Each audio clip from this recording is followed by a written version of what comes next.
Hey everyone, welcome to the Odinic School of Mysteries. My name is Bear. Thanks for coming. This is Q&A for July. It's finally here. I'm sorry this has taken so long. I've literally been to 5 birthday parties in 5 days. Yeah, maybe it's 4 birthday parties. It feels like it's 5 birthday parties. I love everyone whose birthday I attended. It's just a lot of birthdays. It's just a lot of birthdays. We had the 4th, the nation's birthday, as we tell our son. I had my friend Mark's birthday and my wife's birthday and my niece's birthday. It's been an exciting week over here in the Bear household. I hope you all had an exciting week as well. I hope you survived it okay. I know that the 4th of July is it kind of it could be exciting, especially if you're a parent. It's fills your day with lots to do. Let's just say that. So there was only basically 3 people who asked a question. So congratulations to you 3 people. This show is dedicated to you. I'm going to take as much time as we need. I'm going to go through each person's questions. These are not in any particular order. And so if I get one of your questions and then it feels like I'm skipping some, it's just because I'm not sorting them by people. I'm just going down the line question by question. So everyone's questions are definitely in here. Sound good? Good. Okay. Let's move that. Questions here. All right. First one comes from Eamon. All right, he says. First, I would like to say thank you for taking the time to making these videos. They're really awesome. Though the channel is small, trust me, it is of great worth. Thanks, man. That really means a lot. I really appreciate you saying that. I actually have a question that's been bothering me lately. It's about time and attention. How can one escape the corporate world and not be a slave in the system? How can you discover what you should do and know it will work? I think Aleister Crowley called it true will. How do you discover that? Another question is about the laws. You said they're categorized in 2 types, universal and moral. Can you tell us what those laws are and where we can read about them all? Last question is about the multi-souls, the spirit, mind, body, consciousness. Where can I read about that as well? Thanks again, man. Thanks, Eamon. Those are really good questions. Those are actually some of these might take a while to even get through. So the first question is about time and attention, and how do you escape the corporate world and not be a slave in the system? How can you discover what you should do and know it will work? I get that question. I've gotten that question a few times actually. Man, it's tough. It's actually tough. So the short answer is, unless you're willing to be homeless and go live in the wilds of Alaska, there's really not a lot you can do.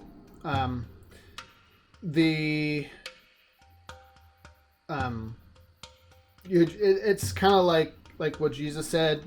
When in Rome, do as the Romans do. You're in the world, but you're not of the world, right? Some of this stuff is just part of being in the world. There's not really a lot you can do to escape that. However, you don't have to. How do I put this? So you don't have to give in to the materialism side of it, right? You don't have to go full on saying, I gotta have the fanciest car, I gotta have the biggest house, I gotta give all my time away to a corporation, so I could not enjoy the things that I do have. That is something that I have chosen to do. I live in a little 1-room apartment. and so we live very simply. We don't have fancy things. We just do the best we can, right? We make just enough money to make rent, some food, and to keep our kids healthy. But we're not rolling in it. I guess is what you can say. And then outside of that, you just prioritize what you find that's really important. If you really think that money is important, well then, maybe the corporate world is good for you. But if you're like me and you're like, okay, well, the system is what the system is, I don't have to give my life over to it, then it becomes a lot easier. You just do what you got to do to survive, and then let everything else go. The Gnostics had an interesting thing to say about this. They said that Yaldabaoth, they called him the Demiurge. Isn't that a cool word? I always like saying that. The Demiurge, who is the half god who created the physical matter, basically the things that live in physical matter. And his second name, he has 3 names, but his second one is Samael. A lot of people will recognize that as a name usually for the devil in Christian circles. But the word Samael literally means God of the blind. And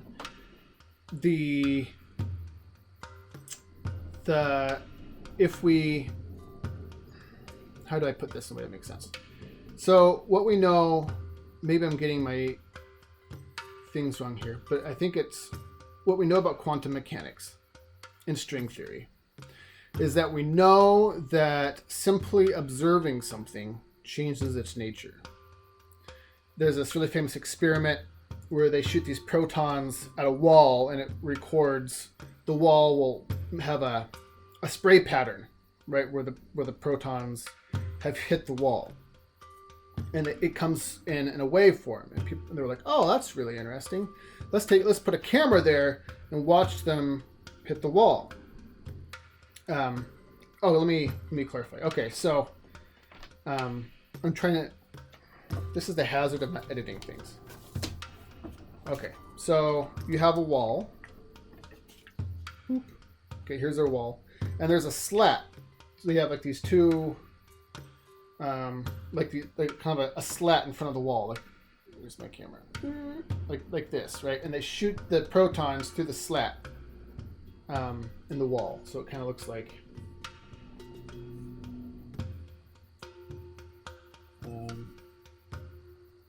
Here's our wall right here, and then right in here there's a thing behind it.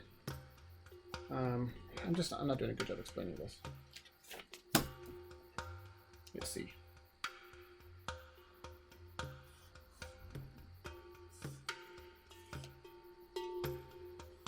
Okay, so there's a slat right here. There's this this wall with a slit in it, and then behind it is a separate wall. And what they did was they would shoot these protons at the slat, and they thought that you would expect to see kind of a pattern, kind of like this is what you'd expect to see, right? But they didn't. They saw what came through the other side was this big wave pattern. I'm like, well, that's really weird. Well, let's take a look at that. So what they did was they did the same experiment. They wanted to see what was happening, why it was making this wave pattern instead of a line like they expected. So they put a little,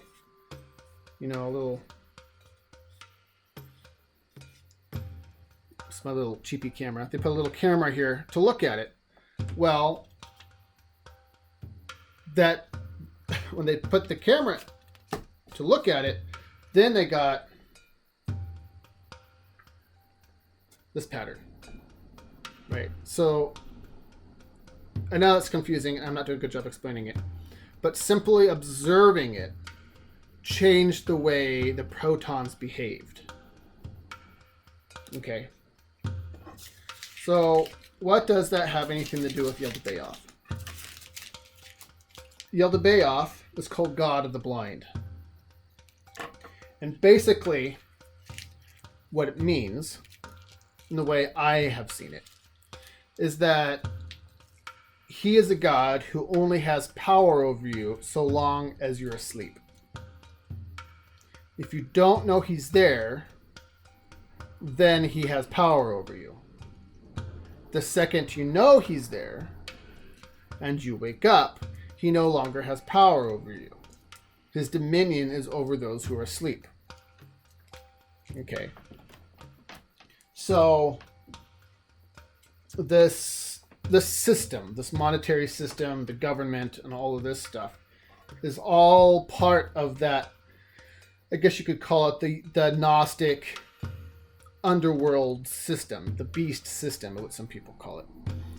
And when you're asleep, it's just the way things are. You're just a slave to the system. But when you wake up and you see the matrix, so to speak, then you no longer really has power over you. You could see it for what it is. And so it's really up to the person, Eamon, to decide what they want to do about it. Right? So, I mean, you could go live off of the land if you want to be an extremist.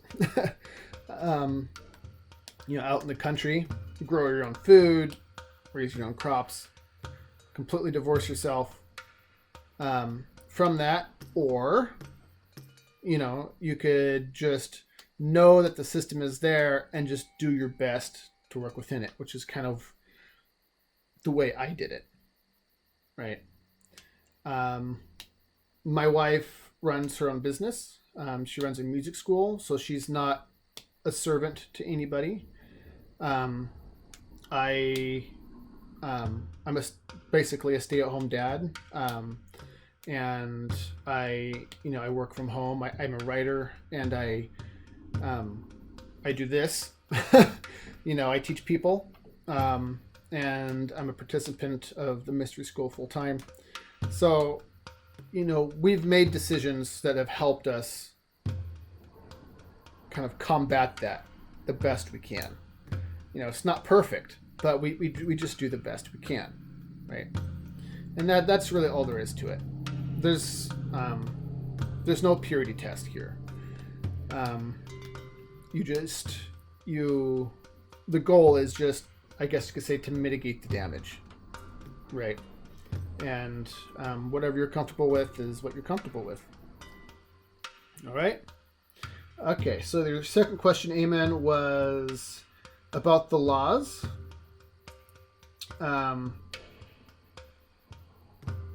Okay, maybe there's part of the first question I missed. How can you discover what you should do?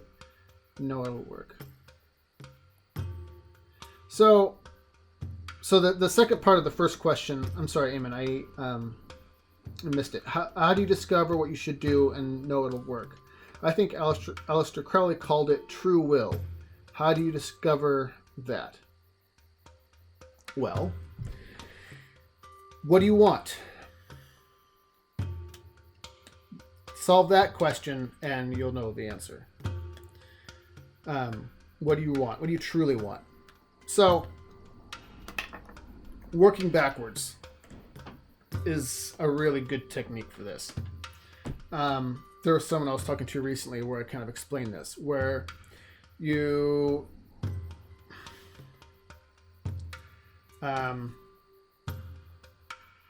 will say that, I want power. We'll say power because everyone on one level or another wants power, right? So you say, why do I want power? Well, I want power because I feel vulnerable. Okay. Why do I feel vulnerable? I feel vulnerable because I don't have as much control over my environment that I want. Well, why do I want control? Well, I want control because you just kind of start going down that path, right? What do I want? I want this. Well, why do I want that? Okay, I want that because of this. Well, why is that important? What causes that? And you start following the cause and effect train back to the source. And you do this enough times because as you go through your day or as you've had thoughts and feelings, you do this enough, you start following that source back, going to the original cause of all those things. Eventually, similar things are going to show up at the root of all of that. And that is kind of a clue as to what it is you truly want. What is it that Eamon really wants in life? So, and I guess you would say that would be the true will. Like you had said here with Aleister Crowley. It takes a lot of work and a lot of time to do that. It's not something that you're going to be able to just discover overnight. It takes a tremendous amount of self-work and honesty, tremendous amount of self-honesty to really find the answer to that. But once you do, it helps a great deal. It clears a lot of stuff up. But you have to go through all the mess, all the effects of all that stuff. You have to kind of clear all that junk out before you can really kind of get to the bottom of it. Let's see. The second question is... another question is about the laws. You said that there are categories in the two types, universal and moral. Can you tell us what those are and where I can read about them all? So, I think I remember which video you're talking about. Sometimes what I do and what my teacher has done and what other people have done is you create divisions. And you do that on purpose so that you give someone's mind the ability to, it gives you something to measure against, right? A measuring tape, that the distance of an inch is really arbitrary, right? We just decided that from here to here is an inch, and therefore then we divided that up, and expanded it and all that. And it's kind of the same thing with some of this stuff, where we create divisions so that it's easy for especially a beginner to kind of sort things out. But in reality, there's just law. There's just one law. And sometimes it's called universal law. Sometimes it's called natural law. But there's just law, right? And the way we comport ourselves and the actions we do, and the more we know about law, the easier and easier it is to navigate.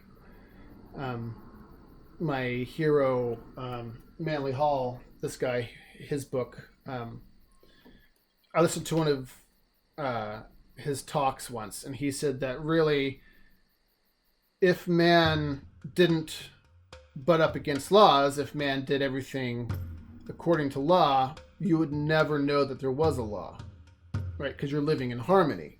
But the second you start fighting law, you start doing things wrong, then we start feeling the consequences of those things. But then we suddenly know that law even exists. Because if we always acted according to law, we would be free. We wouldn't even know that there are rules.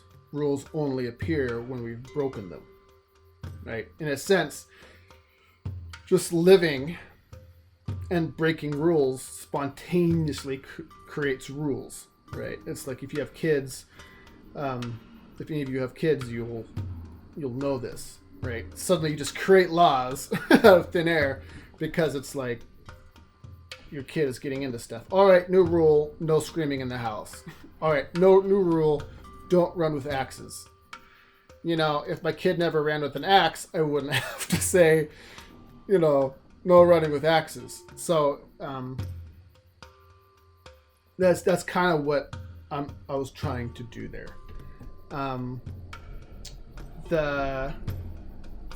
I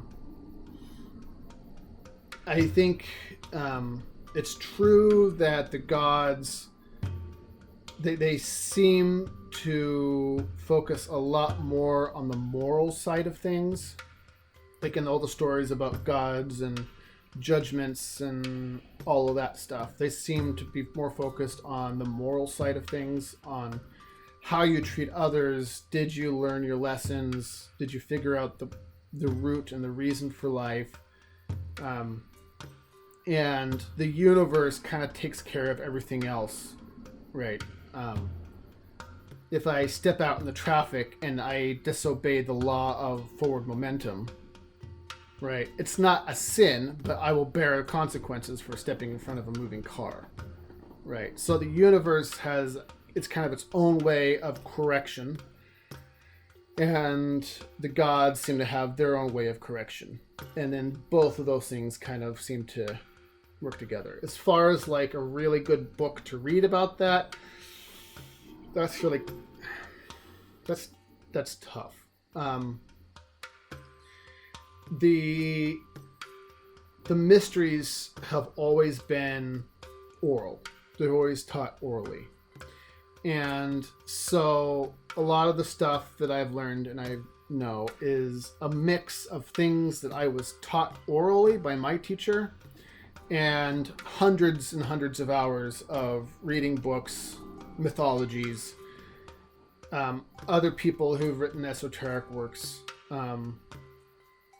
So it's kind of an amalgamation of all of this stuff so over time you uncover these things for yourself. So when people ask me what books they should read to learn all this stuff, it's really kind of it's really a difficult question to answer, because really the best I could do is say read all of them. I could give you a reading list about 2,000 books long, and I'll say read these 2,000 books and you'll and talk to my teacher and do all the work that I did, and then then you'll know. So that's really toughy. I'm sorry, Eamon. There is a question a little bit later on who they ask about the books I have and stuff, and maybe some of that will clear it up for you. We'll see. And the last question is about the multi-soul and the spirit, mind, body consciousness, where I can read more about that as well. Thanks again, man. It's tough. A number of world views have the multi-soul. The multi-soul is understood in the shamanic worldview. A really good author for that is Sandra Ingerman. Actually, I have one of her books here on soul retrieval. Sandra Ingerman, you can see her name right there. This is a book specifically about soul retrieval. She's a fantastic author, and she's really the one who helped me kind of cut my teeth on shamanism. The Vikings are the Norse mythology, and their worldview is really big on the multi-soul idea. The Egyptian are sort of there, and it's one of those deals where you just gotta do a shit ton of reading and multiple sources in order to kind of suss out this information, because it's not super obvious. I wish it was easier, because if my job would be a lot easier if I could say, you want to know what I know, read these 5 books and you'll know. Unfortunately, it's not that easy. The Corpus Hermeticum, if I remember, I'll put it down here somewhere so you could hear it. The Corpus Hermeticum is another one.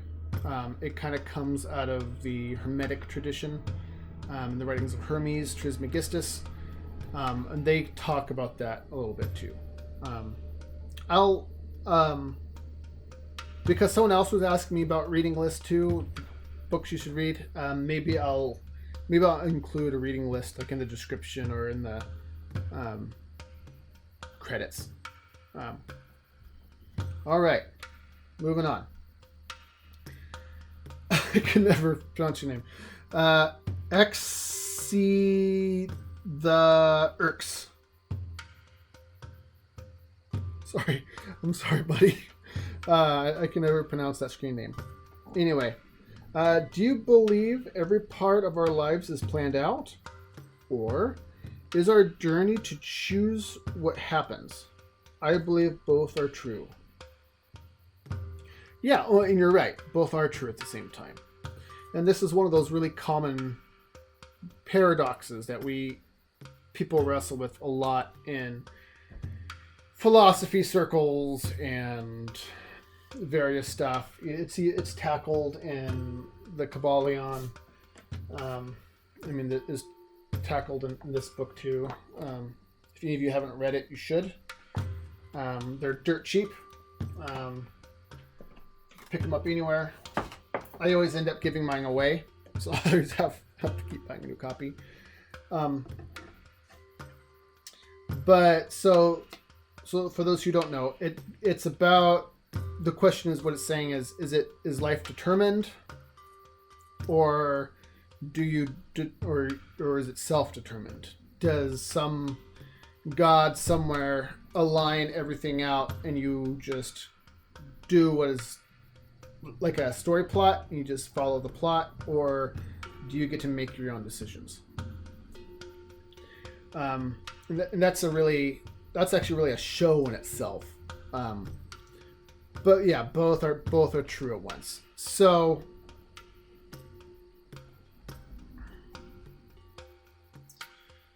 if you think of time, you and I, we live in time. If you think of time as a film strip, right? My man Thoth, is this it? Yeah.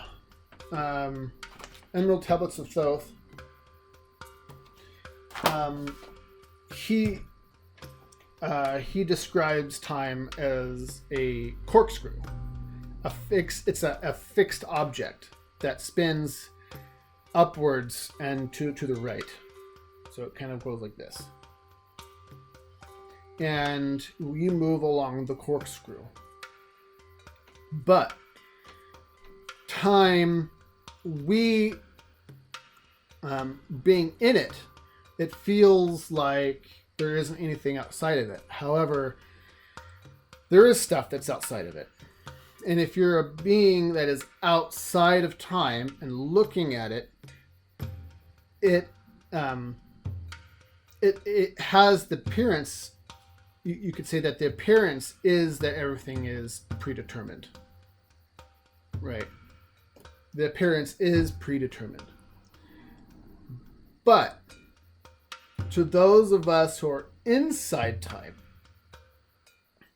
our decisions matter. So there's a saying, there's an old Hermetic saying that says, keep your feet on the ground and your head in the sky. And that's what it's trying to say is that the realities that govern our existence here matter, right? So even though we know that the universe is mental, that it's all essentially a dream, it doesn't mean that the rules here don't apply to us. They still apply. We still are inside the film strip, so to speak, right? So we still gotta feed ourselves. We still gotta go to bed at night. We still gotta feed our animals. We have to love on one another. We have to raise our children to be good and decent people who could function in society. We do all of those things, even though we know that the universe ultimately is a mental exercise. Our existence here ultimately is a mental exercise. And so it's a little bit like saying, like I have a son, right?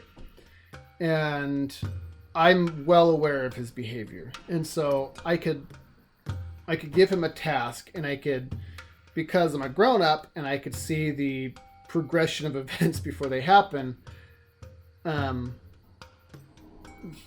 could say, okay, what's gonna happen is I'm gonna go ask my son to go get his underwear out of the laundry bin. But because he's a little kid, he's gonna pull on his underwear and it's gonna knock everything off. So does that mean that what I'm doing to my son makes him predetermined? Is it predeterminism? Or does my son have free will? Both things are true at once. And that is a lot of what we do in the mysteries is the reconciliation of paradoxes. The whole second section of the world tree, I'll put it up here so you see, is all about the reconciliation of paradoxes.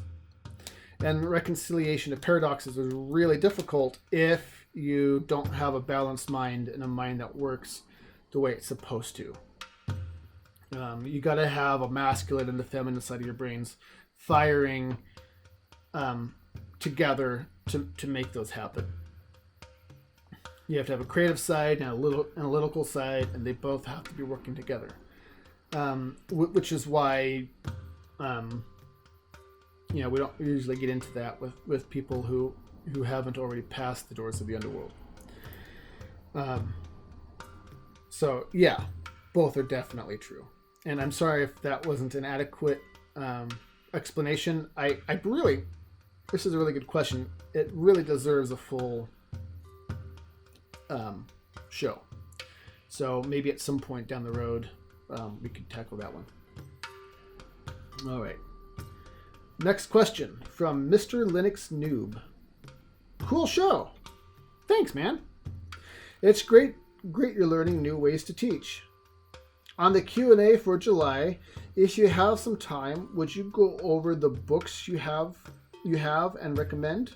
Thanks a lot for doing this. Books. Another question I get quite a bit.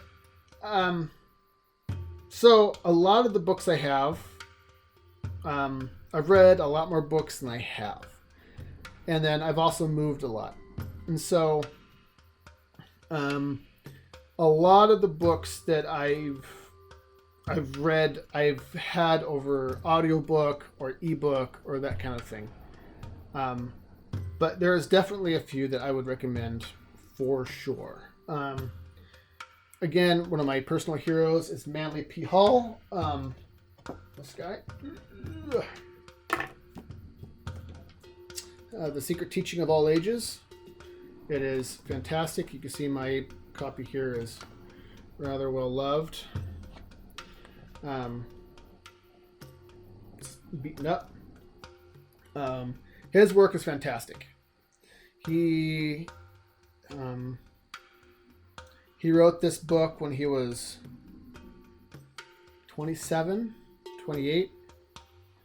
It makes someone feel pretty dumb and and it's like, what am I doing with my life?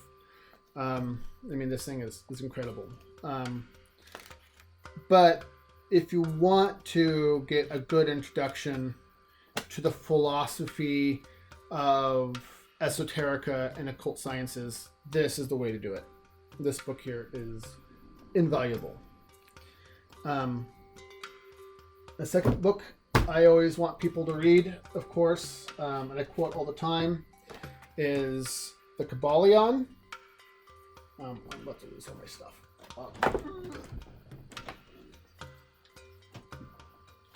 Come on. I'm losing my stuff.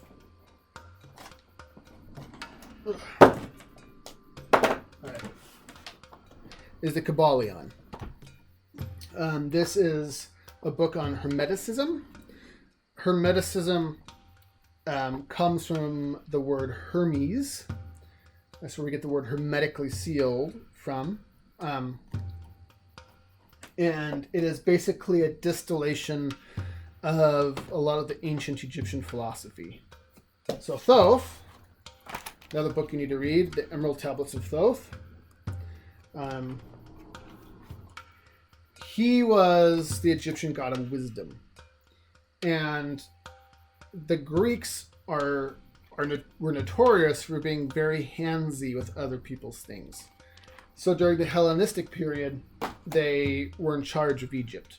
And so a lot of what we know about Greek philosophy was actually borrowed from Egypt, from the land of Egypt. And they loved Thoth. He was like their favorite god. And so they liked him so much that they actually took one of their existing gods, the god Hermes, and just put Thoth. They just kind of took the essence of what is Thoth and just put him onto Hermes.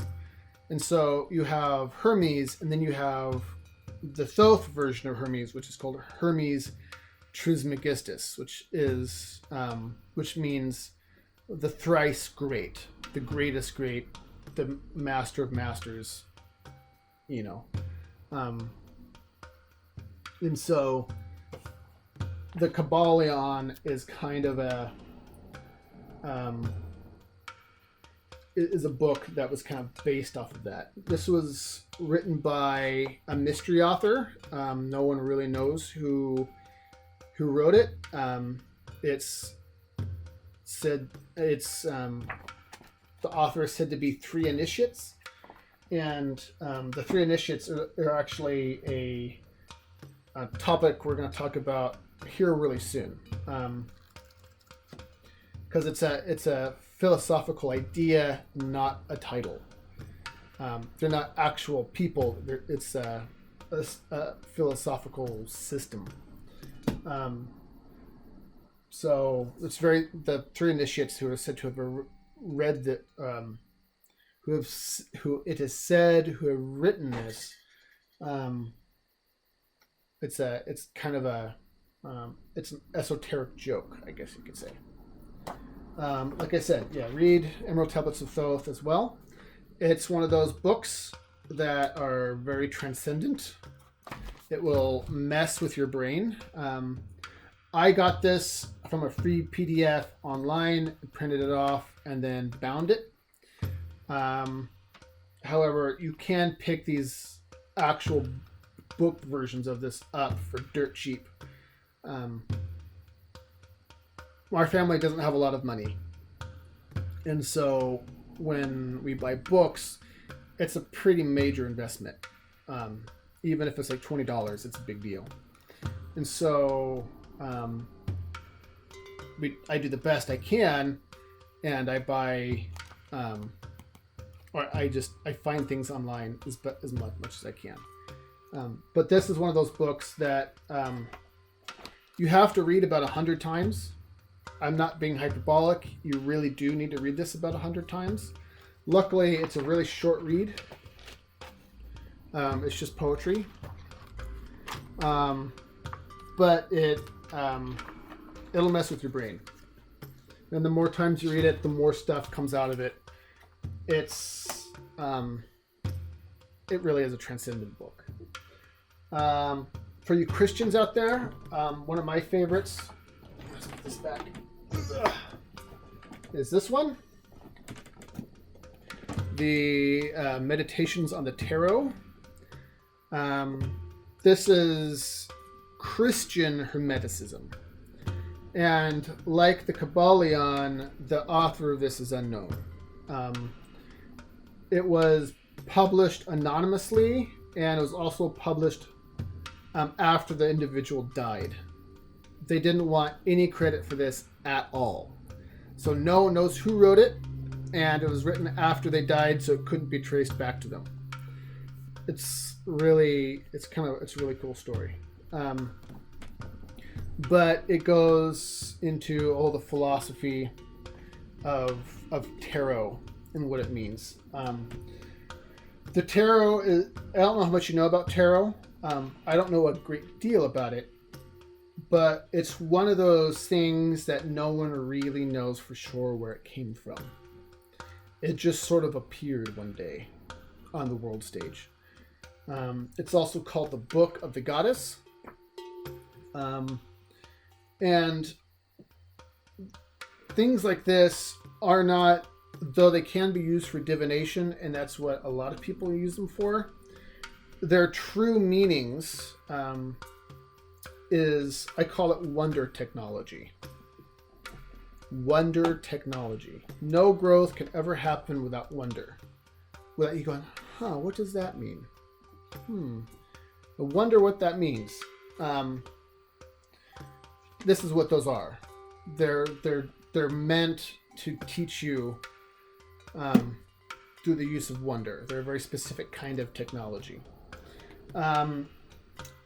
The tarot also corresponds pretty succinctly with the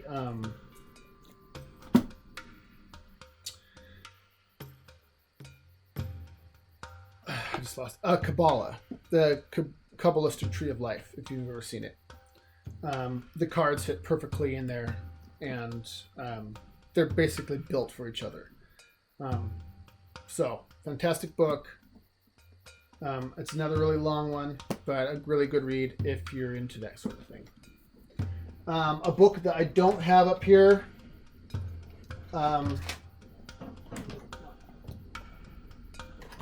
A book that I don't have up here that I've tried buying a number of times, and the universe keeps stopping me, so I don't know what's up with that. Is called the Corpus Hermeticum. I mentioned this a minute ago, I think. The Corpus Hermeticum is it's a tough read. It's a really tough read, and you could find it on PDF form just by doing a Google search. But it's tricky business. Corpus means body, and Hermeticum from Hermes. So it means the body of Hermes, or the body of work of Hermes. And it's one of those, again, it's kind of a distillation of a lot of the ancient Egyptian mysteries. And there's a number of things, the Corpus Hermeticum, the Divine Poindmander, which is a really popular one. And there's the Asclepius is in there, and there's a few others. A lot of it is simply a conversation between Hermes, the teacher, and Asclepius, his student. Asclepius goes on to become a pretty major player in the esoteric philosophy of Greece in his own right. So that is definitely one to definitely read, and you'll learn pretty quickly that the ancients were not stupid people. They're talking about physics and planetary motions and the way planets work and gravity and all of this shit. Thousands of years before, scientists figured it out in a modern sense. So, anyone tells you that the ancients were dumb, let them read the Corpus Hermeticum. It'll blow your freaking mind up. So, I mean, I don't even know. There's just so many. I'll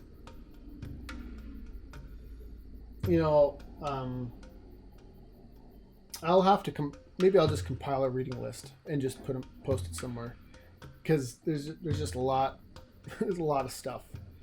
And as far as audio learning, I've been trying to build out the playlist of the mysteries, which is a list of a lot of the things I've listened to and studied over the years from YouTube.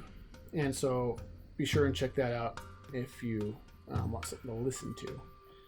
How am I doing on time? Okay. So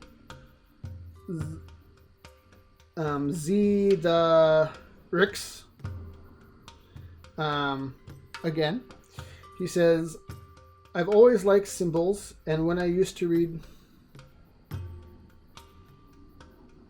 let's see, maybe, buddy, I think maybe I pulled the wrong,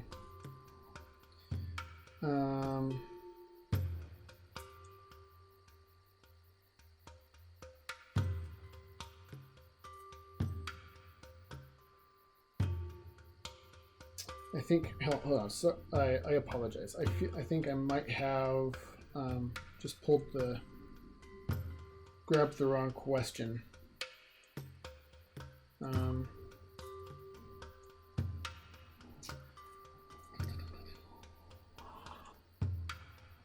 Don't mind me. Or maybe I didn't.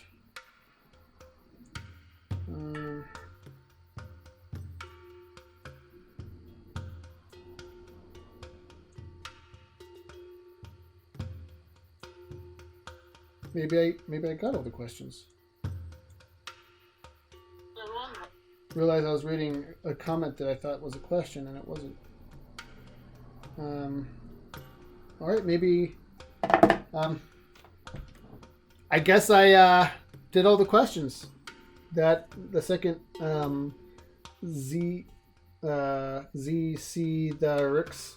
I guess that wasn't a question. I guess I had pulled that. All right. Well, I hope that was good. Those are all really good questions. And a few of them definitely deserve a better, more in-depth explanation. And so I'm really glad that you guys were willing to stick around, and I like doing this. The question and answer segments are, I think, so far turning out to be one of my favorites. I like doing that. I like being involved with my little community here, and I'm really glad that you guys are involved with me, and we talk back and forth, and it's really a lot of fun. And I did have this actually wasn't from a this actually wasn't from a from the channel, but there actually was one more question that I thought would be kind of fun to answer, and that was, why do, let me see, someone asked me this recently, why do, it's okay, we won't do it, we'll save it for some other time. All right,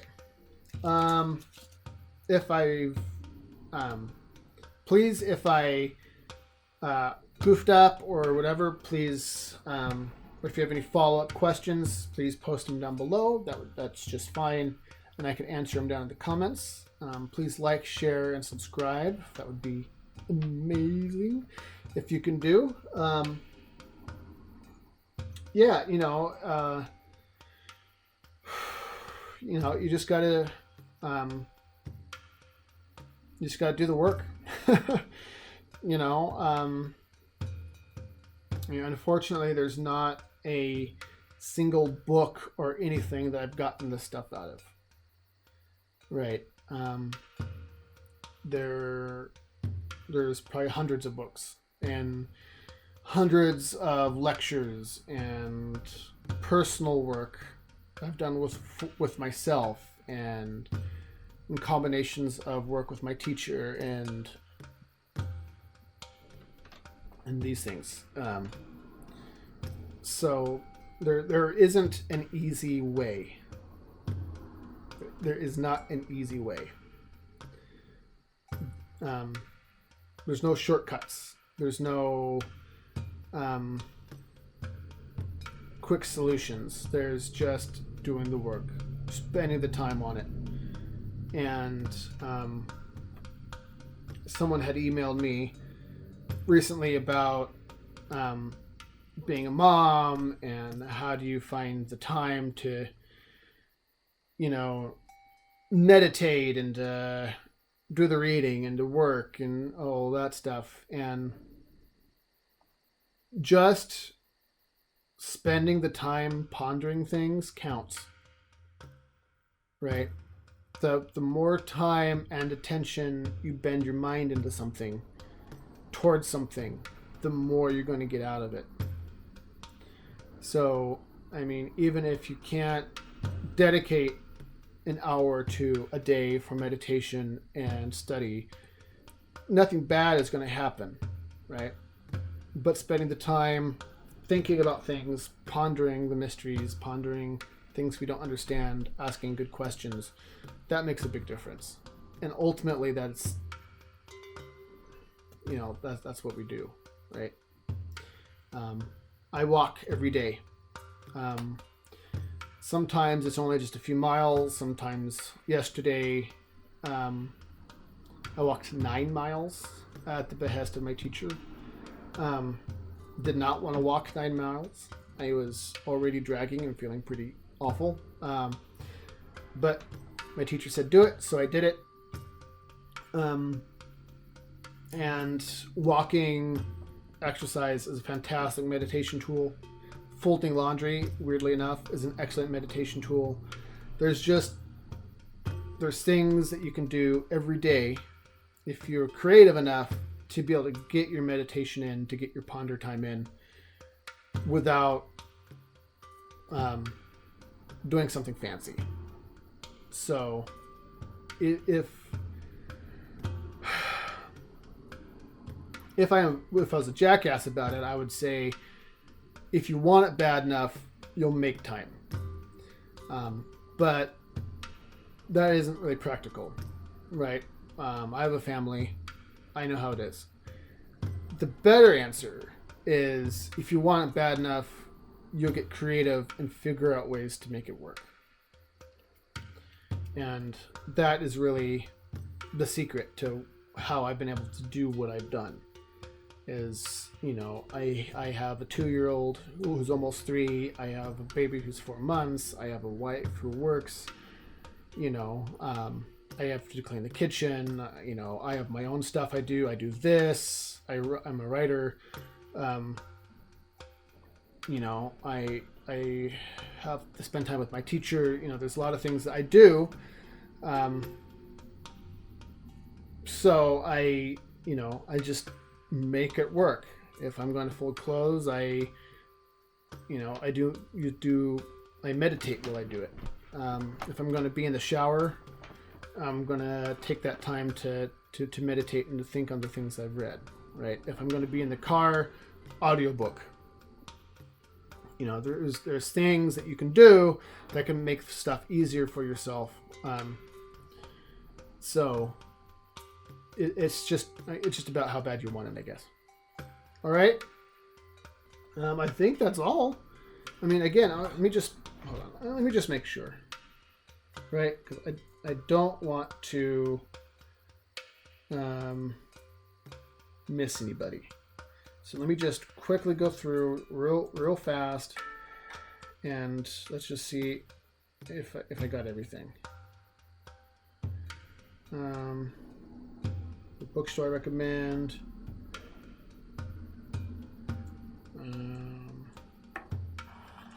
I guess there was just 3 questions. I guess.